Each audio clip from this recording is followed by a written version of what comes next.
everybody, I'm Dan Patlansky from South Africa, blues rock guitar player. Fantastic to be here, and this is my favorite guitar in the world. It's a 62 Strat. A couple things changed on it: saddles, frets, pickups died years ago, so I've got slider pickups in. But otherwise, absolutely love this one. You know, absolutely love it.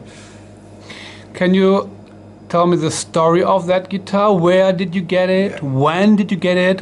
What was the price for it? No problems. I picked this guitar up in the year 2000, so 15 years ago, right? And I found it in South Africa, which is it's kind of a rare thing finding a vintage Strat in South Africa. It really is. You know, I think it's a rare thing finding a vintage Strat anywhere these days, but especially in South Africa. And you know, I paid the equivalent. Those the guy cut me a really good deal of about $1,600. So that's nothing. That is absolutely nothing for a guitar like this. I've been playing it for years and years and years. It's been my #1 guitar for, you know, ever since then. And you know, I actually lost it for an entire year in Hurricane Katrina because I was living in New Orleans, and I had to leave my guitar behind when they were evacuating the city.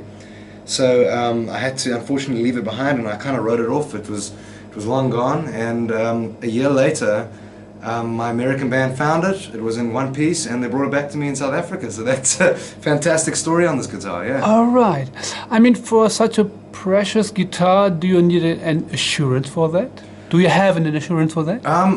I should. I don't, because I can't afford the insurance on it. You know, it's obviously worth, you know, quite a bit of money. You know, obviously this one's a bit beat up. It's been played. I mean, I know that mint condition ones are far more valuable, but it's still worth some money. For me, it's a priceless thing. It really is.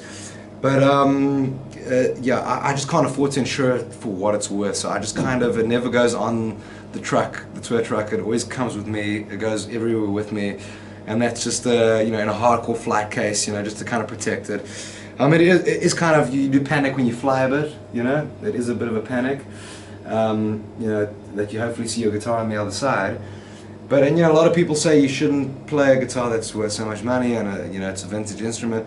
But I've got a completely different outlook on it. I really believe that these guitars are made to be played. They sound good, they play good, and if you find one that plays and sounds good, it's almost a crime not to play it. Right. And would you please describe a little bit the character, the sound of this guitar, and for you, why you love this guitar so much? Yeah. Okay. So the sound and character of this guitar is. The first thing I love about the guitar is the way it plays and the way it feels, right? It's just a neck that's always kind of spoken to me, and it really feels natural to play. It really feels easy to play, you know, compared to any other guitar I've ever played. And I think because it plays so easy, you know, I managed to get a lot more tone out of the guitar because it's so easy on the fingers.